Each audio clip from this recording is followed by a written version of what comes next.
Hello guys, எல்லாருக்கும் வணக்கம். இன்றைக்கி வந்துட்டு எங்கள் ஊரில் வார சந்தை. எங்கள் பட்ஜெட்குள்ளே நாங்கள் எவ்வளோ காய் வாங்கியிருக்கோம் அப்படிங்கிறத வீடியோவை ஃபுல்லாக பாருங்கள், ஸ்கிப் பண்ணாமல். அதுக்கு முன்னாடி இப்போ தான் புதுசாக யாராவது நம்ம சேனலை பார்க்குறீங்க அப்படின்னா நம்ம சேனலை வந்து சப்ஸ்கிரைப் பண்ணி வச்சுக்கோங்க. மறக்காமல் அந்த பெல்லைக்கான ஆளில் கொடுத்துக்கோங்க. அப்போ தான் நம்ம போடுற வீடியோ வந்து டெய்லி நோட்டிஃபிகேஷன் உங்களுக்கு காட்டும். இப்போ வாங்க நம்ம வீடியோக்குள்ளே போகலாம். இந்த வாரம் நான் சந்தைக்கு போகல, வீட்டில் தான் போயிட்டு வந்திருந்தாங்க. சின்ன வெங்காயமும் பெரிய வெங்காயமும் சேர்ந்து 70 ரூபா. அதாவது சின்ன வெங்காயம் வந்துட்டு 1 கிலோ, பெரிய வெங்காயம் வந்துட்டு 1/2 கிலோ. அதுக்கப்புறம் வந்துட்டு கீரை 2 கட்டு வாங்கிட்டு வந்திருந்தாங்க. ஒன்று வந்து சிவப்பு கீரை, இன்னொன்று வந்துட்டு சுக்கிட்டி கீரை. ஆனால் இதை வந்துட்டு எங்கள் ஊரில் வந்துட்டு மிளகு தக்காளி கீரைன்னு சொல்லுவோம். இன்னொன்று கரிஞ்சி குட்டி கீரை அப்படியும் சொல்லுவோம். அது வந்துட்டு ஒரு கட்டு 20 ரூபா, 2 கட்டு 40 ரூபா. அதுக்கப்புறம் வந்துட்டு இவ்வளோ பீன்ஸ் வந்துட்டு 10 ரூபா, கேரட்டும் 10 ரூபா. நாங்கள் எப்பவுமே 10 ரூபா கூறில் தான் எடுப்போம். 20 ரூபா கூறு 30 ரூபா கூறெல்லாம் இருக்கும், அதுலலாம் நாங்கள் எடுக்க மாட்டோம். அதுக்கப்புறம் வந்துட்டு கோழி அவரை, இந்த அவரைக்காயும் 10 ரூபாய் தான். அதுக்கப்புறம் வந்துட்டு வெண்டைக்காய், இந்த வெண்டைக்காய் எல்லாமே 10 ரூபா தான். 3 கூறு 50 அந்த மாதிரிலாம் வச்சுருப்பாங்க. ஆனால் எங்களுக்கு அந்த காய் வந்துட்டு செட் ஆகாது. ஏன் அப்படின்னா காய் கொஞ்சம் அதிகமாக இருக்கும். வாங்கிட்டு வந்து வேஸ்ட் பண்ணுறதுக்கு இந்த மட்டும் அளவாக வாங்கிட்டோம் அப்படின்னா பத்தலைன்னா கூட பக்கத்தில் உள்ள கடையில் வாங்கிக்கலாம். அதுக்கப்புறம் இந்த 2 முள்ளங்கியும் 10 ரூபா தான். ஆனால் இதுதான் என்னால் நம்பவே முடியல, இந்த 2 புடலங்காய் 10 ரூபாயாமா. ஆனால் நான்லாம் சந்தைக்கு போகும்போது ஒரே ஒரு புடலங்காய் தான் வச்சுருப்பாங்க,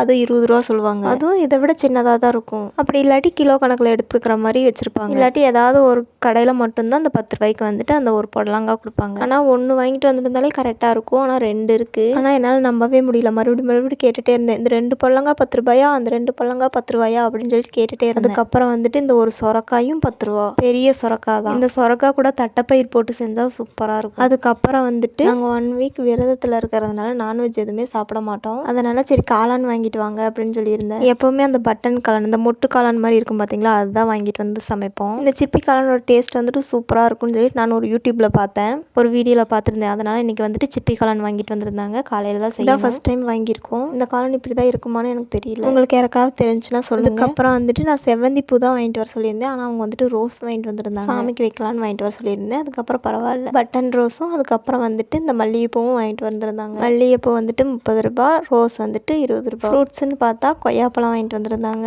இந்த கொய்யாப்பழம் வந்துட்டு சாப்பிட்டோம், சூப்பராக இருந்துச்சு டேஸ்ட். வெள்ளை கொய்யாப்பழம் தான். இது வந்துட்டு 50 ரூபான்னு சொல்லியிருந்தாங்க. அதுக்கப்புறம் வந்துட்டு மாதுளம்பழம் 1 கிலோ 160 ரூபான்னு சொல்லிட்டு 1/2 கிலோ மட்டும் வாங்கிட்டு வந்திருந்தாங்க. இன்னையோட சந்தை நிலவரம் வந்துட்டு இதுதான். அதுக்கப்புறம் வந்துட்டு நாங்கள் சந்தையில் வந்துட்டு ஸ்நாக்ஸ் எதுவுமே வாங்க மாட்டோம். சிப்பி காளானோட ரேட் சொல்ல மறந்துட்டேன். 1 வாங்கினா 30 ரூபா, 2 வாங்கினா 50 ரூபான்னு சொல்லியிருந்தாங்க போல. சரி ஃபர்ஸ்ட் டைம் செய்கிறதுனால 1 வாங்கி ட்ரை பண்ணுவோம் அப்படின்ட்டு 1 மட்டும் வாங்கிட்டு வந்திருந்தாங்க போல. இது கூட 4 சமோசா 10 ரூபான்னு சொல்லிட்டு 20 ரூபாய்க்கு சமோசா வாங்கிட்டு வந்திருந்தாங்க. அப்புறம் வந்துட்டு காலிஃப்ளவர் சில்லி, அது ஒரு 30 ரூபா இருக்கும். இதுதான் இந்த வாரம் சந்தை செலவு. மொத்தமாக எவ்வளோ வந்திருக்குன்னு சொல்லிட்டு கமெண்ட்ஸில் சொல்லுங்கள். ஆனால் அது எப்படிதான் தெரியல, இதே மாதிரி தான் நானும் சந்தைக்கு போகும்போதெல்லாம் வாங்குவேன். தக்காளி இதெல்லாம் ஏன் வாங்கலை அப்படின்னா அதுக்கு முந்தின நாள் தான் நாங்கள் கடையில் போய் வாங்கிட்டு வந்திருந்தோம். சந்தையிலையும் கடையிலையும் ஒரே ரேட்டாக தான் இருந்த மாதிரி இருந்துச்சு, அதனால நாங்கள் கடையிலேயே வாங்கிட்டோம். இது வந்துட்டு ஒரு வாரத்துக்கு கரெக்டாக இருக்கும். இந்த வார சந்தையில் இவ்வளோ தான் வாங்கியிருந்தோம். ஆனால் வீட்டில் வந்துட்டு சந்தைக்கு போகிறாங்க அப்படின்னா எல்லா பொருளுமே நான் என்னென்ன கேட்குறோன்னா எல்லாமே வீட்டுக்கு வந்துடும். அவங்களும் சில பொருள் வாங்கிட்டு வருவாங்க. பட்ஜெட்குள்ளேயும் முடியும், அதே மாதிரி மீதி காசும் வீட்டுக்கு எடுத்துகிட்டு வருவாங்க. ஆனால் நான் சந்தைக்கு போனால் மட்டும் செலவு அதிகமாக இருக்கிற மாதிரி இருக்கும். இப்போ ஒரு 500 ரூபா பட்ஜெட்னு சொல்லிட்டு போனோம் அப்படின்னா அங்கே போனால் 600 ரூபாய் 700 ரூபாய் மேலே தான் செலவாகுமே தவிர மீதி காசு வீட்டுக்கு எடுத்துகிட்டு வர மாட்டேன். கட்டப்பையும்